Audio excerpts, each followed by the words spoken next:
Nida, you can start off. Will the participants will join soon? You can start. Okay. Good evening to all. I'm Nida, Program Committee Coordinator at IEEE MESBZ.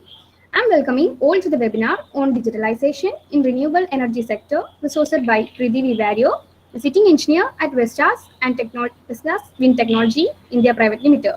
Now, I'm inviting Safa, Chairperson at IEEE MESBC, for the welcome speech. Hello. Safa? Yes. Yeah, audible. Cheerful evening, one and all present here. Hello, everyone. Welcome to today's session on digitalization in renewable energy sector. I'm Fatima Safa, chairperson at IEEE PES MESBZ. First of all, I would like to introduce today's honorable chief guest, Ms. Preeti Vivara, currently working as Vestas engineer, Vestas Wind Technology India, Chennai.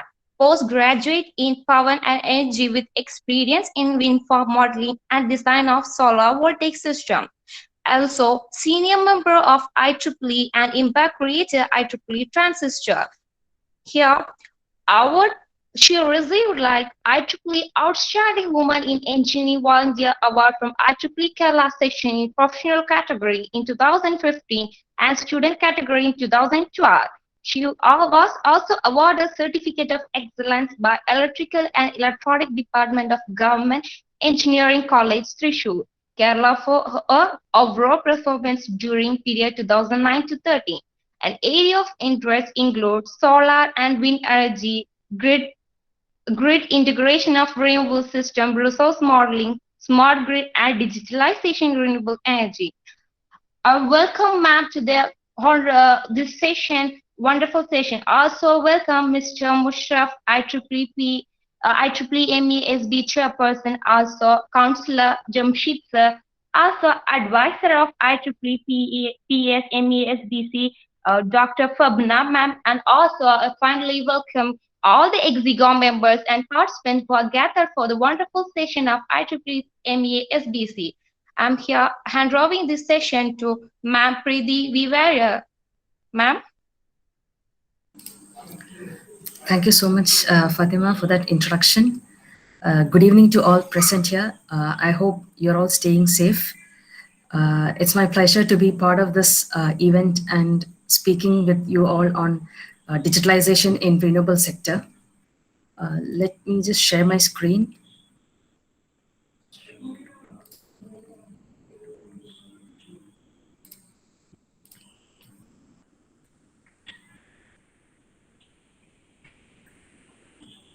Can you see my screen? Yes, ma'am. Yes, ma'am. Okay. Thank you so much once again. I would like to thank Hafiz first for inviting me to deliver a talk on this hot topic, which is digitalization. I know technical stuffs are not that fascinating for all, and probably you must have attended a lot of online events by now. I'll try to keep it short and simple.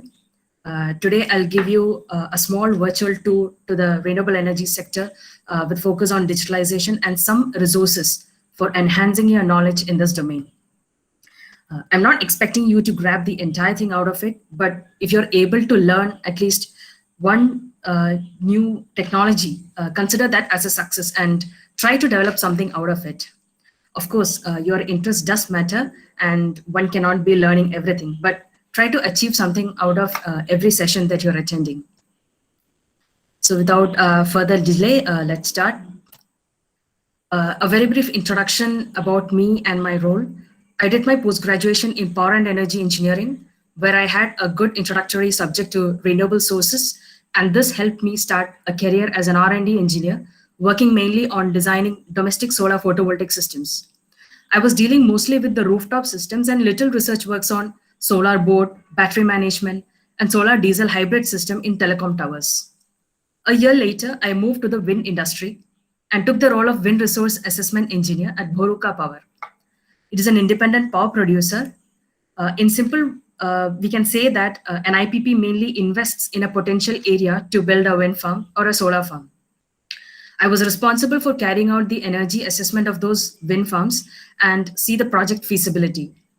After working there for about 2 years, I got into the Denmark-based company Vestas, which is one of the leading wind turbine manufacturers across the globe. The scope of work expanded from just carrying out the energy assessment to doing the entire process involved in a pre-sales stage. That is, before the wind farm is constructed, what all should be checked. So my current job demands me to carry out wind data analysis, estimate the energy that can be produced from a wind farm, turbine micrositing or optimizing. By that, we see where the turbine can be placed to give better yield, and check the turbine suitability by mainly seeing what are the different loads acting on the turbine, whether the turbine can withstand them. If not, what should be done? I don't do any electrical works or calculations here in Vestas. My works are purely into the renewable assessment side. So in short, I'm a siting engineer and I support the Asia Pacific market. We decide how the turbines should perform in site based on the wind conditions. My major experience falls in wind, but apart from this, I also carry out design of utility scale solar photovoltaic systems and also designing hybrid systems. My hometown is in Kerala, but I'm currently working in Chennai. A little bit about my company Vestas. Vestas is the energy industry's global partner on sustainable energy solutions. We design, manufacture, install, and service wind turbines across the globe. We have close to 110 years of expertise in industry, and with wind, close to 50 years. In 2017, the focus shifted from just wind turbines to developing the hybrid projects involving solar and storage, and we received the world's first utility-scale on-grid hybrid power plant in Australia. Last year, we celebrated the 75 years of Vestas brand, and we continue to deliver the best energy solutions to our customers. In wind, we focus both onshore as well as offshore. Before starting, I would like to make a small note that today's session is intended only for a basic understanding of the renewable sector and the digital technologies used in renewable energy, specifically wind and solar. I know this topic is very vast and it's not that easy to cover all the concepts, but I'll try to give an overview and some keywords that you can refer to. First, I'll quickly take you through the renewable energy sources and why it is needed. Later, we can have a look at the global renewable trend and forecasts to understand why there is such a huge demand for renewable sources. I'll also cover in brief the different stages involved in a project development so that it's easy for you to understand the terminologies when I go for the main topic of today, which is the digitalization in renewable sector. And I'll also try to provide some reference sources which you can check out later. So every industry is now on the buzzword, carbon neutrality. Internet is flashing with promising numbers and wishes to develop sustainable and clean energy solutions. But why? According to the Energy Transition Outlook 2020 by DNV, the energy demand will continue to rise in the next 30 years. The graph that you see to the top left is the historical and predicted energy demand till 2050. It will continue to increase. And the bottom right picture shows the carbon dioxide emissions by different sources of fuel. If you notice, almost all the industries result in CO2 emissions in little or larger quantity. Growing populations, rising incomes, and rapid rate of urbanization have combined to boost the consumption levels for energy and other resources across a region. Transportation sector is another major contributor of CO2, which is an impact of increasing population and urbanization. To avoid the catastrophic climate change, the world needs to reach zero carbon dioxide emissions in all sectors of the economy by 2050s. Effective energy decarbonization presents a major challenge, especially in key industry and transport sectors. So what did the world do? On 12th December 2015, a legal binding international treaty on climate change was adopted by 196 parties in Paris and was later entered into force on 4th November 2016. This is the Paris Climate Agreement. Its goal is to limit the global warming to well below 2 degrees Celsius, or preferably 1.5. To achieve this long-term temperature goal, the countries aim to reach the global peaking of greenhouse gas emissions as soon as possible to achieve a climate-neutral world by mid-century. Sustainability. You must have heard this term a lot in recent days. And whatever that you do now should not adversely affect the future. Here you can see the United Nations Sustainable Development Goals. There are 17 goals which are an urgent call for action by all the developed and developing countries. They recognize that ending poverty and other deprivations must go hand in hand with strategies and improve health and education, reduce inequality, and spur the economic growth, all while tackling the climate change and working to preserve our oceans and forests. These SDGs are now the focus for everybody and plays an important role in a nation's development. With respect to energy, the focus is on SDG 7, that says providing affordable and clean energy. And in order to meet this goal, 7, renewable energy sources play a vital role. But what are the major advantages of these sources? Why is the world so keen in developing renewable projects? The main reason is renewable sources are clean and safe. They are freely available and also in abundance. Most of the renewable projects require less maintenance when compared to coal or other fuels. There are different forms of renewable energy sources, which you can see from the picture here. Today, I'll be focusing more on wind and solar, where my experience lies. The chart here shows the total renewable installed capacity worldwide from 2010 to 2020. This data is from the International Renewable Energy Agency. What we are more interested in this graph, which you can see is towards the left, is the yellow and gray bars that represent solar photovoltaic and onshore and offshore wind. You can see how the growth of these technologies has happened. This shows that the world needs more renewable power to meet the rising energy demands and also to create a sustainable future. If you see the installations by regions, you can see that Asia has been dominating in the total installed capacity of renewables in the past years. So considering the year 2010, you could see that Asia and Europe were almost at the same level. But within 4 years, the growth of renewables in Asia has been huge. And from then on, it was an exponential increase and still it dominates the market. Europe and America are also key markets to focus on. Europe is actually a very matured market and headquarters of most of the turbine manufacturers are in Europe. But what is the main reason for such an extensive growth? It is the reduction in the cost of renewable systems, apart from the need for clean energy. This graph here shows the declining trend seen in the levelized cost of energy over the past 10 years. LCOE is the cost of electricity generation of the plant over its lifetime. That is the total cost divided by the total energy that can be produced. Solar photovoltaic shows the sharpest cost decline. But recently, large shares of wind energy in a system have been shown to have an inverse correlation with average energy prices. Going forward, wind farms will more and more participate in low subsidy or even subsidy-free markets, and the value of energy will be more important than LCOE. Thus, throughout the entire wind energy value chain, from manufacturers to developers and to policymakers, there is a need to go beyond LCOE and address the value that wind energy brings to electricity systems and society more broadly. This is actually now in the conceptual phase and has not been applied yet in the wind projects. You all know how the situation was last year. I mean, that the whole world was hit by the pandemic, and even now the situation is not so different. Though the production units and construction works had to be stopped for a few months initially, the energy sector as such was not affected much. 2020 saw a record installation of wind across the world. This graph here shows the various renewable technologies added in 2020.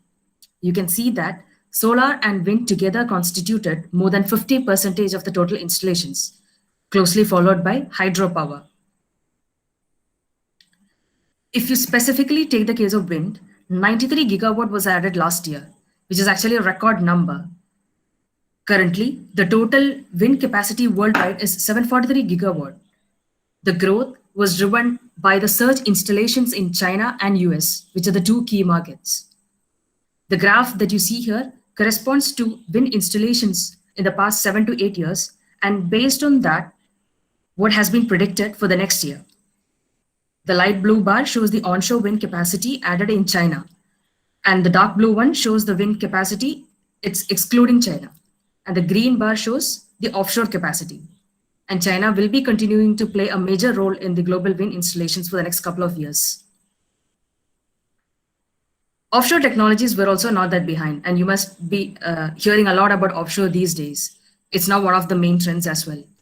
Close to 6.1 gigawatt was added last year, bringing the cumulative offshore wind installations to 35.2 gigawatt. Here also you can see that China dominated the market in 2020, but on the whole, Europe leads in the offshore technology. And you can find a lot of opportunities in Europe as well in this offshore. US had set a target of 30 gigawatt installed capacity by 2030. The key measures being undertaken include accelerating the permitting process in wind projects, offer federal loan guarantees for the offshore wind, and upgrade the nation's ports to support the wind construction. In Asia Pacific, the demand for wind farms continues to increase as more industries start investing in renewable technologies. Previously, there was a subsidy system where the project developers were financially assisted by the government to support the development of renewable projects. As the cost declined, the scheme was called off and new policies started coming into place. Apart from China, we also saw a lot of projects getting signed in Vietnam, which would complete its construction in the next 2 to 3 years. Japan was another market where we saw a different positive spike. Every market has its own government policies supporting the renewable development. The process, permits, and approvals also vary. And every country has set definite targets to be achieved by 2030 and 2050. If you take the case of India, it's a different scenario. India actually stands in the top 10 among the solar as well as wind installations. The Global Wind Energy Council in April released the recommendations for offshore wind developments in India. The National Institute of Wind Energy studies an ongoing project to identify the offshore potential. So for now, Gujarat and Tamil Nadu are the key locations identified. So you can see these are the areas that have been identified for the potential offshore installations in India. It is estimated that in the next 5 years, the global wind installations will continue to increase, and significant contributions can be expected from markets in Asia Pacific. The technologies will include both onshore as well as offshore. And there is also a big push for the solar photovoltaics. What we can infer from all these numbers is that the job opportunities in renewable sector will never die out. In fact, it would rise in the coming years. GVEC very recently started an office in India, considering providing more focus on our country. It's not just the technical roles that are available, but there are opportunities in policies, finance, business development, project development, and also sales. Let me now quickly take you through the different stages involved in developing a renewable project, just for you to have a quick understanding of the high-level process and some terminologies so that it will help in understanding when we talk about the digital technologies used in renewable sector. So, the first and foremost step in a project development is identifying a potential site. For that, we need to have measuring equipments. In case of wind farms, a meteorological mast is installed to sense the wind speed, wind direction, temperature, pressure, and humidity of the site. Solar data is collected using pyranometers and pyrheliometers. Using this data, we assess the site climatic conditions and calculate the energy that can be produced from that area. For wind farms, we also need to check if the turbines are suitable to that location or not, basically checking the different loads that are acting on the turbines. So this data collection, data analysis, and energy estimate forms the designing part or the resource assessment. This is not enough. In order to build a project, we need to get approvals from different governing bodies. For example, land. You cannot simply go and install turbines or panels wherever you wish. For that, you need permission. And similarly for the grid connection. And these permitting processes can happen either in parallel to this resource assessment or after that.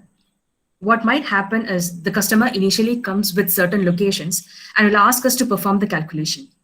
but their approval request for the land may get rejected, and they will have to identify another location. And so they will again come back to us saying, hey, we have changed the location. Please do the assessment for the new set. This is kind of a back and forth process. So once the locations are fixed and the possible production is calculated, then comes the costing. Thorough economic calculations are performed considering both capital and operational expenditure, and a good business case is formulated. And if the customer agrees to it, they sign the contract, which means the project has firmed. Then the construction starts, and once it is completed, it goes for the commissioning. And then the plant starts operating, and we have the O&M services, which will be based on the contract signed between the manufacturer and the customer. There is possibility of incorporating digitalization to many of these project stages, but currently it is most or widely used in the O&M phase.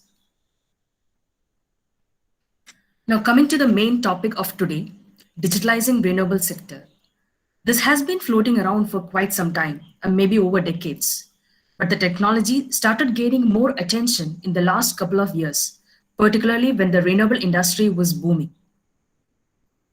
So, what is digitalization?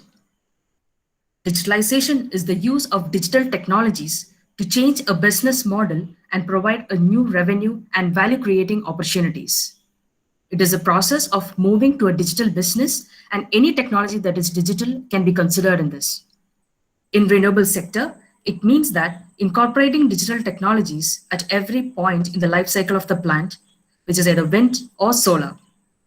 As mentioned, this is kind of a very vast topic. I'll try to cover some of the aspects here. There are some proven technologies in the industry, but at the same time, there are many researches going on which are still in the experimental phase, and clear conclusions have not been drawn yet.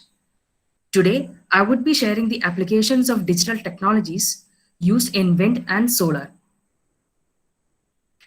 So, history of digitalization dates back to the concept and implementation of the smart grid. You must have heard about this a lot. And for those of you who are new to this term, let me put it in simple words. Smart grid is nothing but an electrical grid that is smart. How do you make it smart? By using different sensors and measuring devices, and the data that is collected from these sensors are used for effective bidirectional communication and performing the required operation. So from then on, it has been evolving at a faster rate. More and more devices started getting connected to each other and to the cloud. Data size grew and is now in the big data concept. For wind and solar operating farms, data is collected every 10 minutes. So you can imagine how huge the data set is. That's when people started thinking of utilizing the big data to improve the performance of the plant. And that's where digitalization started getting more attention. Let's now see some of the digital technologies used in renewable industry. Remember, many of these are still in the developing phases, and any significant improvement or invention can happen in the coming months or years. Drones. All of you know what it is, right? And some of you would have even made one in your project. You must have also seen farmers or heard about farmers using drones in their agricultural fields. But have you thought how they can be used in the wind and solar sector? Wind farms are normally built at far off places where human habitation is less, and typically the transportation is also poor. It's not very easy to get there. Additionally, they are massive structures and really tall. So you need other infrastructures to get there on the top. Imagine the case of offshore wind farms where the turbines are in water. When you consider the time taken by a service technician to climb up the turbine and do the inspection, it is more. Similarly, for utility scale solar parks, which are spread over acres of land, inspecting the entire farm manually takes a lot of time. With drones, this task becomes easy. Drones are also capable of capturing high-resolution thermal images, and they can detect internal and external structural problems, corrosion, and hotspots which the human eyes may miss. Drones are also used for faster cleaning of wind turbine components and solar panels. Safety of engineers is another reason for adopting drones. You can see in the bottom picture here how the technicians are carrying out the inspection and the cleaning processes. Just imagine an engineer climbing up every other turbine in the wind farm and doing the cleaning. It's a huge risk, right? Accidents can happen. And also the manual inspection can take up to 3 days. Shutting down a turbine or even a panel for 3 days incurs huge loss in terms of production and revenue. With drones, it can be completed even in 45 minutes. During the site visits, drones can be used for verifying the MetMast setup. There is a rule that the MetMast should be IEC compliant. It's an international standards. So this can be verified using drones. They can also be used for calculating the tree height in case of forested sites. Let me show you a small video of a drone cleaning the turbine.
So you can see, considering the time, accuracy, and safety of the engineers, drones are better choices and they're also cost effective.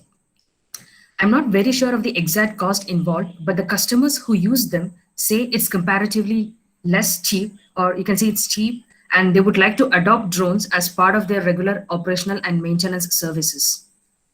Adding to this, there are robots installed at solar farms to regularly clean the panels.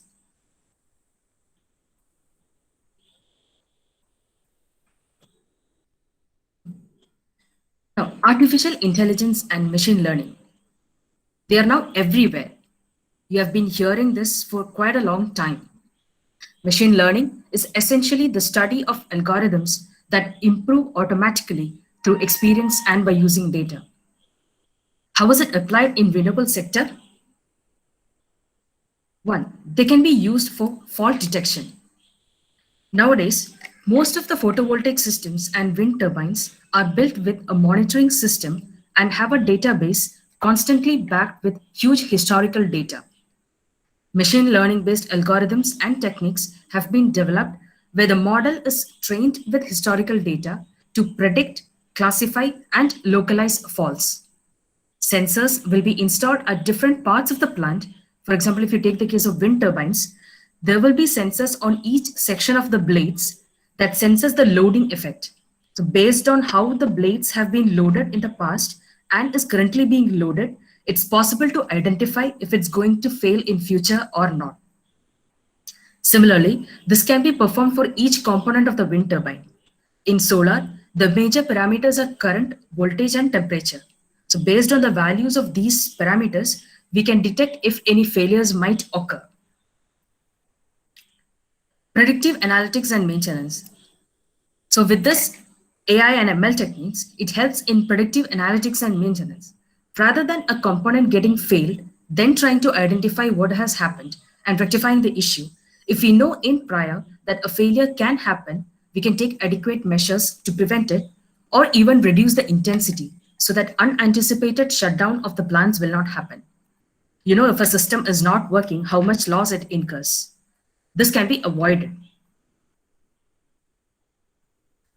You all know that renewable generation is variable, meaning the production is not fixed and it is based on the climate. If there is not enough wind blowing, energy produced by the wind turbine will be less. Similarly, if the solar irradiance is poor, output from the PV panel will also be reduced.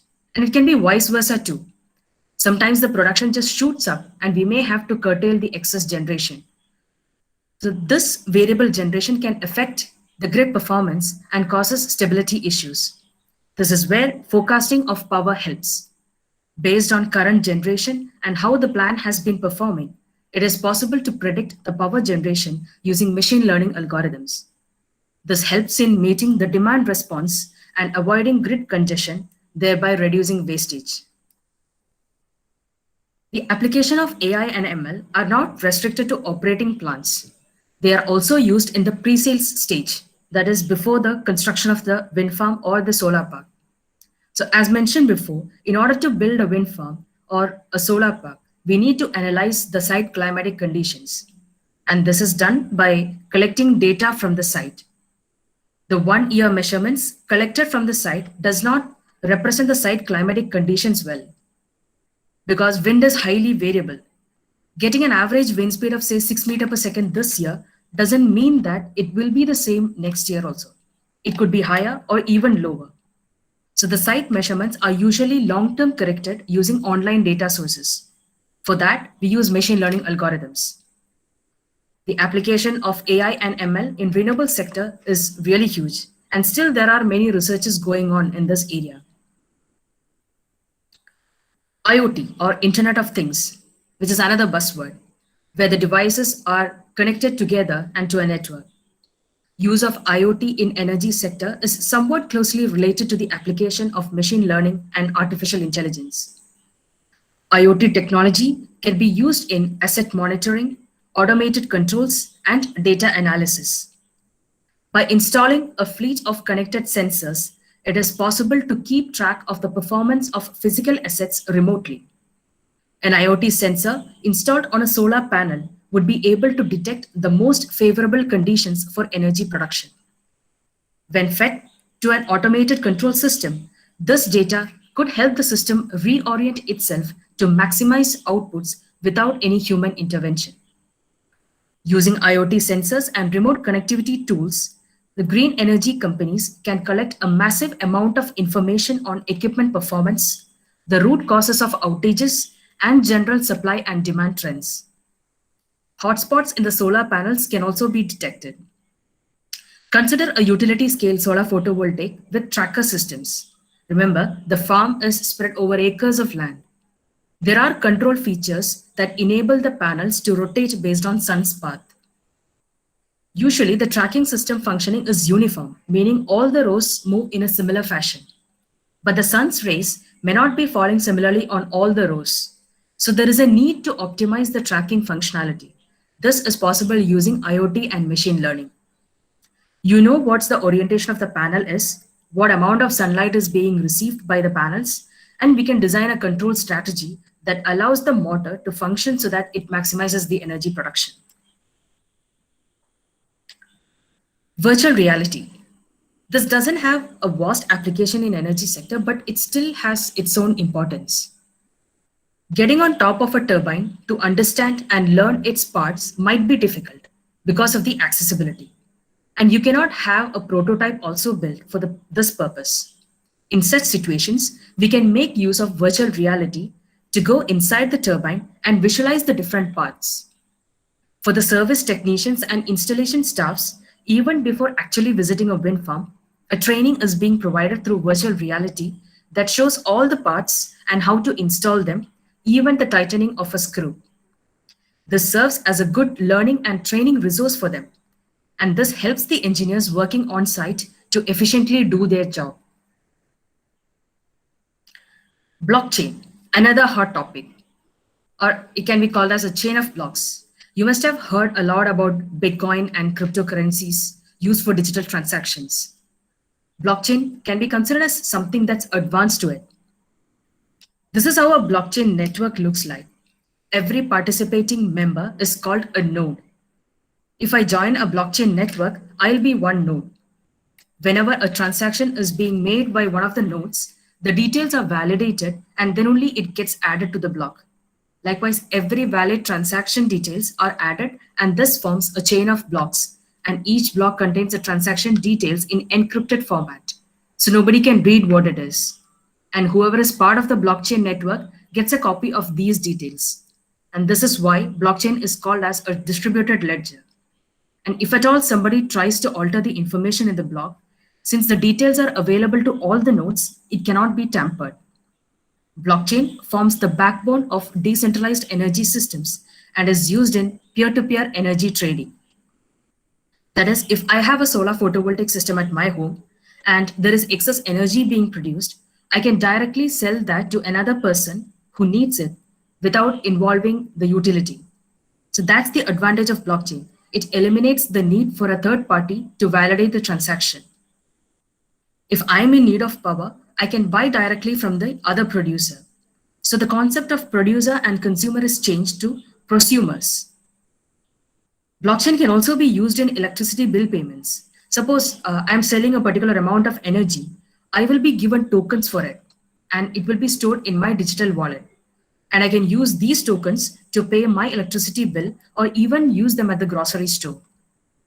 There are several other use cases that's being developed. Blockchain technology is not fully matured yet, and we don't have proper standards that say this is how it should work. There are some companies who have developed blockchain technology, and the most famous one is the Brooklyn Microgrid, which you can refer to using the link provided here. Digital twins. This is relatively a new technology, but has gained a lot of attention within a short time. Digital twins are virtual models of physical assets or manufacturing processes that continually learn and provide data insights. These twins live in the cloud and are supplied with all the data and insights that come from their physical twin. We will create a simulation model for every component and perform the analysis, simulating the actual scenarios. So in case of wind turbine, using digital twin technology, we can simulate how the turbine would perform if the wind is blowing harder, longer, or even if there is no wind. It is also possible to measure the temperature of a particular component in the turbine using virtual sensors. And appropriate measures can be taken if we see some issues. There is another application of digital twin in wind industry. It allows the user to analyze different foundation designs and decide on the optimal design. This would then lead to reduced material use as it prevents inefficient designs being manufactured, trialed, and used in a commercial setting. As mentioned, this technology has not been implemented extensively, but it is in the developing phase. There is an innovation toolbox from the International Renewable Energy Agency. Renewable energy is rapidly growing due to the falling technology costs and innovative solutions that make production, transmission, and consumption more flexible.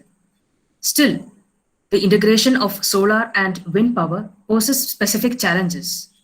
As these variable renewable energy technologies expand, power systems must become increasingly flexible to maintain the balance of supply and demand over each day or year. Numerous innovations are emerging in enabling technologies, market design, business models, and system operation to integrate maximum shares of wind and solar power worldwide.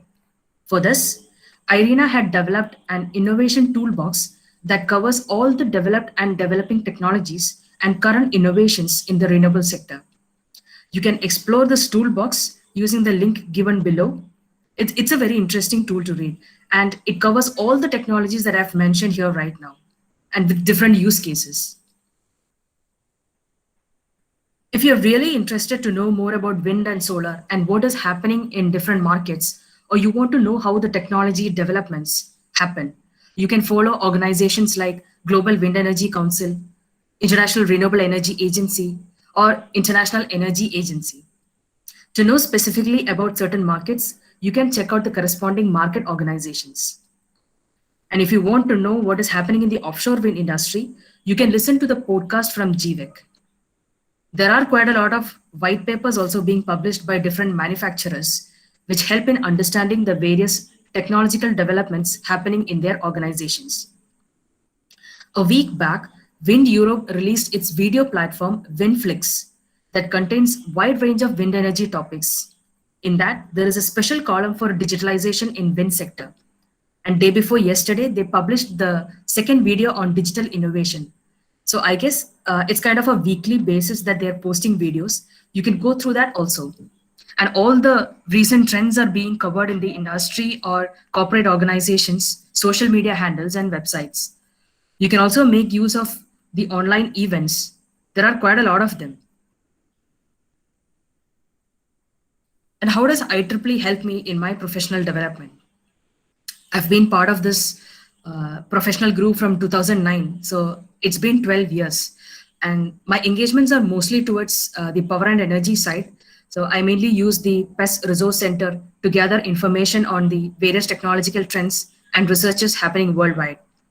The webinars and magazine provide good insights to the subject, which can be used as a base for further learning. And there are also other normal resources like the IEEE Digital Explore, Spectrum, and Institute that you can refer to. There is an initiative called as V-Power by the World Bank Group of Energy and Extractors. They had conducted a survey a few years back to know the female representation in energy sector. As a result to that, they started this Women in Power Sector Network of South Asia to promote women engineers in the field of power and energy.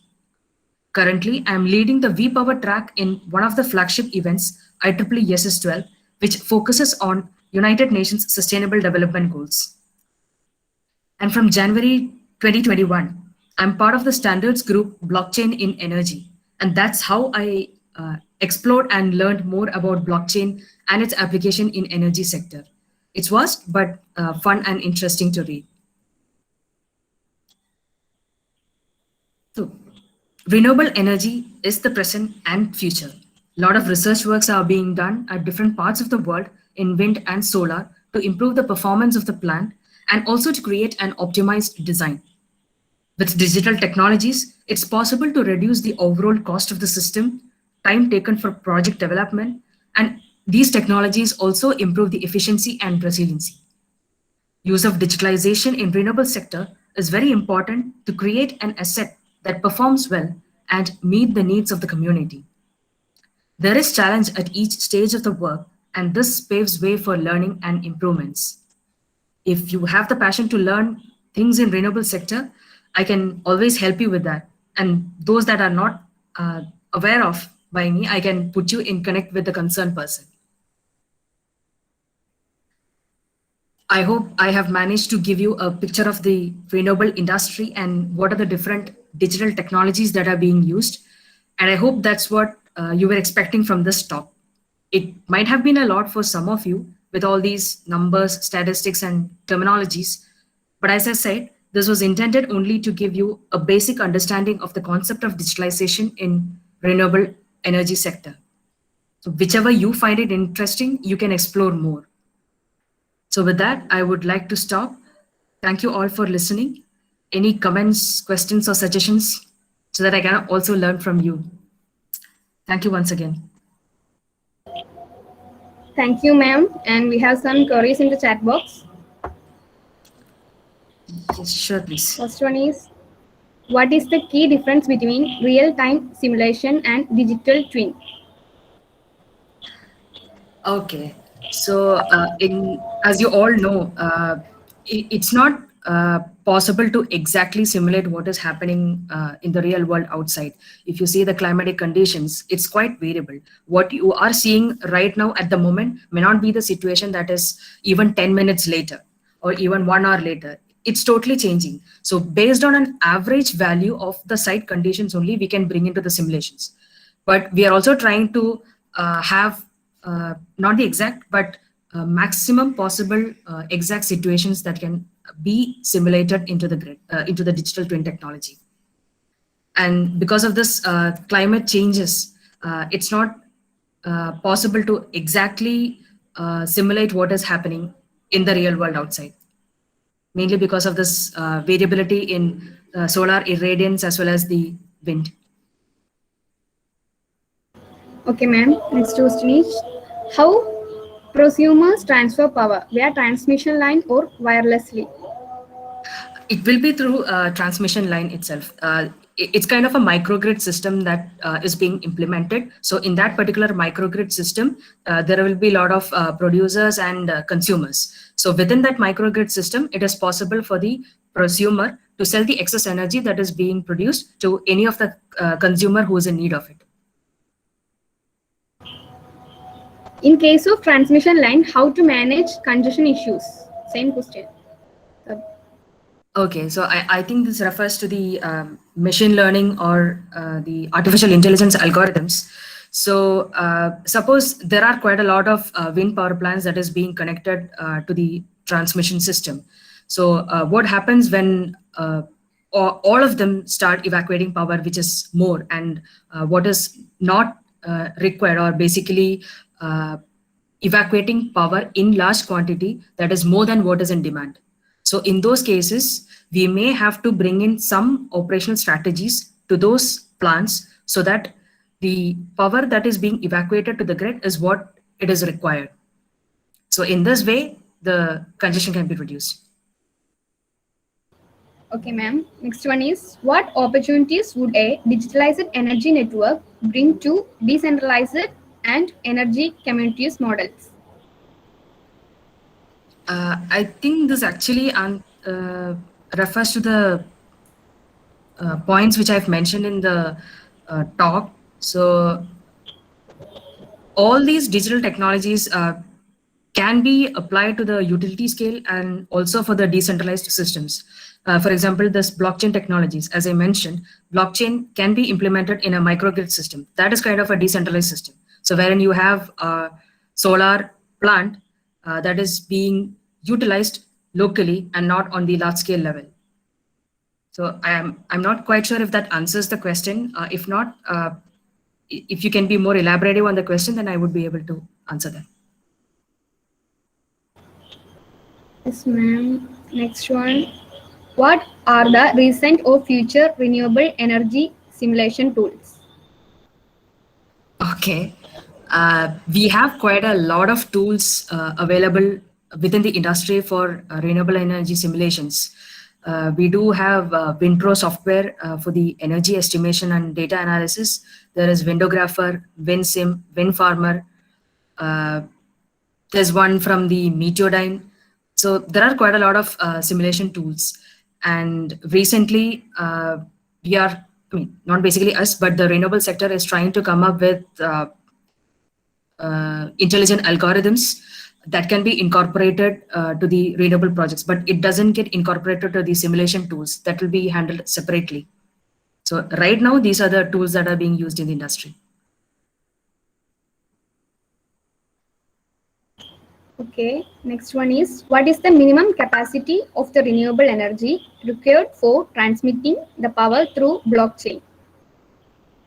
Okay, good question, but there is no minimum capacity as such. It depends upon what is the need of the consumer and what excess power the prosumer will be able to evacuate. There is no specific rule that this should be the minimum capacity that's being transmitted. It's all based on the smart contract that signs between the two parties. Whatever that is mentioned in the smart contract will be executed, even if it is a small capacity or a high capacity, large capacity. And there is no definite standards right now as such which says that blockchain should function in this particular fashion. So the working group which I am part of right now, Blockchain in Energy, it's going to be the first standard in IEEE that comes with the blockchain. So then we should be having at least a minimum level of understanding of how the blockchain works. It will not happen now, but maybe in the coming like 2 or 3 years. Yeah. In cold regions, how to solve the problem due to snowfall in wind farm? Okay, good one. So in wind farms or in wind turbines, we have two types of sensors that are being installed in the blades. It could be either anti-icing sensors or de-icing sensors. So it functions in two different fashions. So anti-icing sensors, what they take care of is they continuously give out heat to the turbine blades so that ice doesn't get deposited on the turbine blades. If it is a de-icing system, what happens is when the ice falls on the system, it then blows hot air so that the ice melts and it goes off. There is no solution to prevent this issue, but we can always have solutions that can be used to mitigate these issues. Okay, next one is, what are the importance of digitalization in energy management? Energy management, I'm sorry, I'm not aware of that in depth. Maybe I can check on that and get back. Okay, ma'am, no problem. Next one. What do people use virtual reality to do?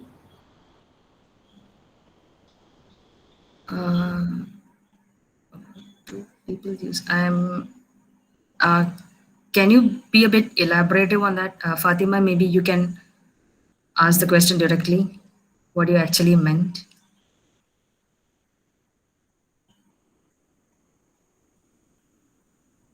Okay, so if I understood it correct, so basically you want to know how the virtual reality is being implemented in renewable sector, right?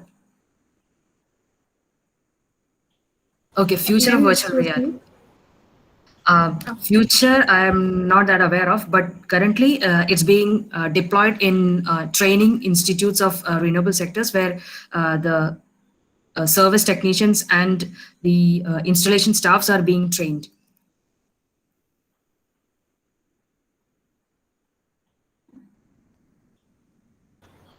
Okay, next one is, could you please specify any products or makes developed for solar module digitalization in India or abroad? There are some tracker systems called as Next Tracker, which has deployed this digital concepts of variable tracking systems for the solar panels. I'm not aware of any digitalization being implemented in India, but Next Tracker is one which has incorporated it.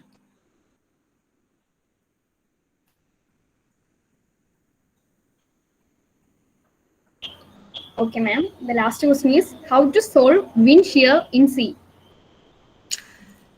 I would say wind shear is not a problem, but in sea, if you take the climatic condition, the wind flow is very less impacted by the surroundings. Basically, you don't have any elements that is causing a disturbance to the wind flow. So wind shear more or less in the sea remains constant. So even as you go from the bottom to the top, the wind speed doesn't change much. It is mainly because of the less obstacle interference to the wind flow. It's not a problem. I could say that. So that's the main reason why mainly for offshore, we utilize larger rotor diameters for the turbines and lesser hub height. But in case of onshore, if you take the wind shear is more, which means that as you go higher up, the wind speed increase will be more. So in onshore, we utilize maximum hub height and more or less the lesser rotor diameters. That's the difference between the offshore and onshore wind technology. Okay, thank you, ma'am, for taking your time to share the valuable information with us. Now, I'm inviting Nifal, Executive Member at IEEE PES MEA SBC, for vote of thanks. Hello, I am Muhammad Nifal, PES Executive Member at IEEE PES MESBC. I would like to express my gratitude to all esteemed delegates of the webinar for their presence and contribution to make this webinar a great success. I extend my gratitude to our Honorable Chief Guest, Ms. Preeti V. Warrior, to take out time from her busy schedule to grace the event. Thank you for inspiring and encouraging us with your words. I deeply appreciate for the wonderful section. Thank you, ma'am. Thank you, all the participants. Thank you so much, Hafiz, and also the organizing team for inviting me and giving me this opportunity to speak with the students. I hope I didn't bore you on a Sunday evening. If at all you have any doubts, you can always reach out to me. I would be happy to help. Thank you so much. Sure, ma'am. Thank you. Thank you, participants, for a great presence. And now participants can leave the meeting window. Thank you.